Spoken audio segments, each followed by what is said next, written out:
Bismillahirrahmanirrahim. Baik, Assalamualaikum warahmatullahi wabarakatuh. Saya Sahdan dari jurusan Manajemen Pendidikan Islam Fakultas Tarbiyah dan Ilmu Keguruan. Baik, di sini langsung saja saya ingin menjabarkan mengenai salah satu aliran teologi, yaitu aliran Syiah, yang akan saya deskripsikan berikut ini. Baiklah, sebelum lanjut, kita bahas dahulu sedikit latar belakang mengenai aliran teologi Syiah ini. Sejarah Islam mencatat bahwa sampai sekarang ini ada dua macam aliran besar dalam Islam. Keduanya adalah Ahlus Sunnah wal Jamaah atau biasa kita sebut dengan Sunni dan Syiah. Tak dapat dipungkiri pula bahwa dua aliran besar teologi ini kerap kali terlibat konflik kekerasan satu sama lain. Sebagaimana yang kita saksikan di negara-negara seperti Irak dan Lebanon. Terlepas dari hubungan antara keduanya yang kerap kali tidak harmonis, Syiah sebagai sebuah mazhab teologi menarik untuk dibahas. Diskusi mengenai Syiah telah banyak dituangkan dalam berbagai kesempatan dan sarana. Tak terkecuali dalam kesempatan kali ini. Dalam kesempatan kali ini kita akan membahas mengenai seputaran aliran ilmu kalam Syiah yang terdiri dari pengertian, sejarah, tokoh, ajaran, dan sekte Syiah. Semoga penyebaran sederhana ini dapat memberikan gambaran yang sedikit kompleks, objektif, dan valid mengenai Syiah yang pada gilirannya dapat memperkaya wawasan kita. Kita lanjut pada materi pembahasan yang pertama, yaitu apa itu aliran Syiah.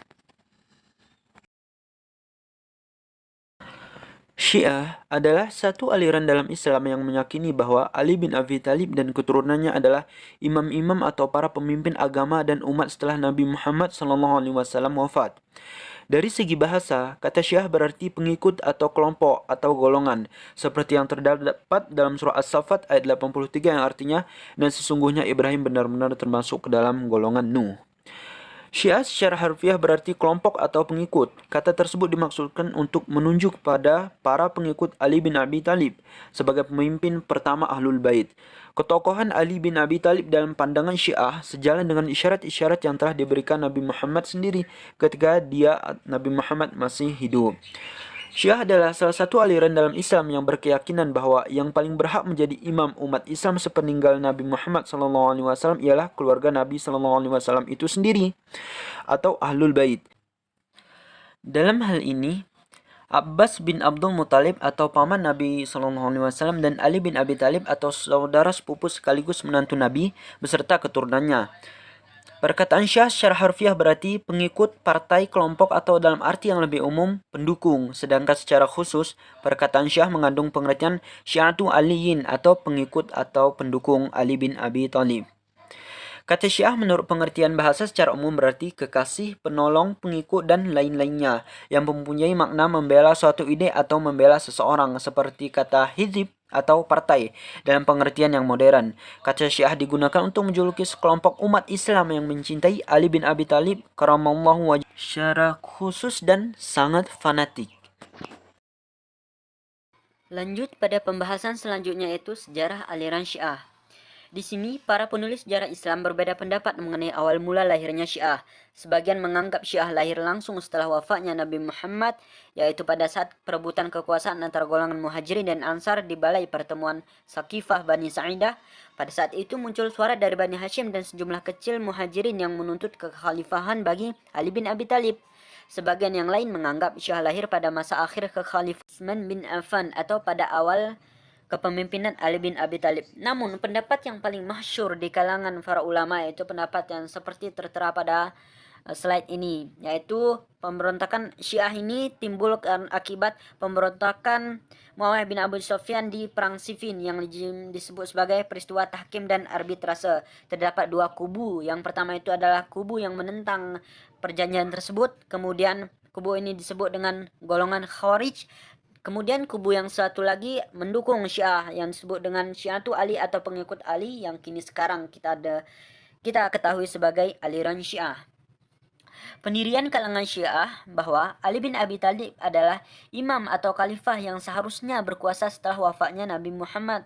Nah, pendirian ini telah tumbuh sejak Nabi Muhammad masih hidup, dalam artian bahwa Nabi Muhammad sendirilah yang menetapkannya menurut pandangan Syiah. Dengan demikian menurut Syiah, inti dari ajaran Syiah itu sendiri adalah setelah ada sejak zaman Nabi Muhammad SAW. Namun walau demikian, terlepas dari semua pendapat tersebut, yang jelas adalah bahwa Syiah baru muncul ke permukaan setelah dalam kemelut antara pasukan Muawiyah. Terjadi pula kemelut antara sama pasukan Ali. Di antara pasukan Ali pun terjadi pertentangan antara yang tetap setia dan yang membangkang. Baiklah, selanjutnya saya akan membahas mengenai tokoh-tokoh aliran Syiah. Dalam pertimbangan Syiah, selain terdapat tokoh-tokoh populer seperti Ali bin Abi Thalib, Hasan bin Ali Husain bin Ali, terdapat pula dua tokoh Ahlul Bait yang mempunyai pengaruh dan andil yang besar dalam pengembangan faham Syiah, yaitu Zaid bin Ali bin Husain Zainal Abidin dan Ja'far al-Sadiq. Kedua tokoh ini dikenal sebagai orang-orang besar pada zamannya. Bahkan pemikiran Ja'far al-Sadiq dianggap sebagai cikal bakal ilmu fikih dan usul fikih. Karena keempat tokoh utama fikih Islam yaitu Imam Abu Hanifah, Imam Malik, Imam Syafi'i, dan Imam Ahmad bin Hanbal secara langsung atau tidak langsung pernah menimba ilmu kepada dirinya. Oleh karena itu, tidak heran bila kemudian ada beberapa ulama-ulama yang kontroversial di kalangan pengikut sunnah Ahlus Sunnah wal Jamaah yang menganut fikih Jaidi atau fikih Ja'fari Isna Asyariyah. Adapun Zaid bin Ali bin Husain Zainal Abidin terkenal sebagai ahli di bidang tafsir dan fikih. Pada usia yang relatif muda, Zaid bin Ali telah dikenal sebagai salah seorang tokoh Ahlul Bait yang menonjol. Salah satu karya yang ia hasilkan adalah kitab Al-Majmu' atau himpunan kumpulan dalam bidang fikih. Juga karya lainnya mengenai tafsir, fikih, imamah, dan haji. Sekte-sekte aliran Syiah. Para ahli umumnya membagi sekte Syiah ke dalam 4 golongan besar, yaitu Syiah Kaisaniyah, Syiah Jaidiyah, Syiah Imamiyah, dan kaum Gulat. Golongan Imamiyah pecah menjadi beberapa golongan. Yang terbesar adalah golongan Isna Asyariyah atau Syiah 12. Golongan lainnya adalah golongan Ismailiyah. Selain itu, terdapat juga pendapat lain, misalnya dari Al-Syahrastani. Beliau membagi Syiah ke dalam 5 kelompok, yaitu Syiah Kaisaniyah, Syiah Jaidiyah, Syiah Imamiyah, dan Syiah Gulat atau Syiah yang sesat, serta Syiah Ismailiyah. Sedangkan Al-Asy'ari membagi Syiah menjadi 3 kelompok besar, yaitu Syiah Ghaliyah, Syiah yang terbagi lagi menjadi 15 kelompok, serta Syiah Imamiyah atau Syiah Rafidah, dan Syiah yang terbagi menjadi 14 kelompok, dan Syiah Jaidiyah yang terbagi menjadi 6 kelompok. Aduh, kebelibet. Jadi seperti itulah Syiah ini punya korelasi, bukan korelasi, bahkan punya hijib-hijib kelompok-kelompok sendiri di dalam aliran atau teologinya.